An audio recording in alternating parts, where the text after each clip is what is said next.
ಹೊಳಲ್ಕೆರೆ ತಾಲೂಕು ಕಾನೂನು ಸೇವಾ ಸಮಿತಿ, ವಕೀಲರ ಸಂಘ ಹಾಗೂ ಧರ್ಮಸ್ಥಳ ಗ್ರಾಮೀಣ ಅಭಿವೃದ್ಧಿ ಸಂಸ್ಥೆ ಸರ್ಕಾರಿ ಪ್ರೌಢಶಾಲೆ ಆಯೋಗದಲ್ಲಿ ಕಾನೂನು ಅರಿವು ನೆರವು ಹಾಗೂ ತಂಬಾಕು ಮುಕ್ತ ದಿನಾಚರಣೆ ಕಾರ್ಯಕ್ರಮ ಆಯೋಜನೆ.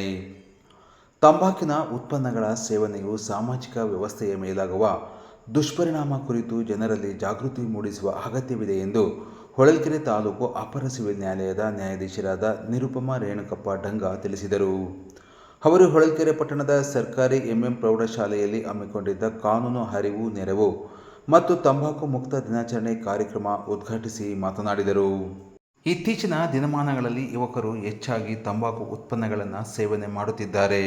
ತಂಬಾಕು ಉತ್ಪನ್ನಗಳ ಸೇವನೆಯಿಂದ ಆರೋಗ್ಯಕ್ಕೆ ಹಾನಿಕರವಾಗಲಿದೆ. ಯುವಕರು ಹೆಚ್ಚಾಗಿ ತಂಬಾಕು ಉತ್ಪನ್ನಗಳನ್ನು ಸೇವನೆ ಮಾಡದಂತೆ ಜನಜಾಗೃತಿ ಮೂಡಿಸಲು ಮುಂದಾಗಬೇಕಾಗಿದೆ ಎಂದು ತಿಳಿಸಿದರು.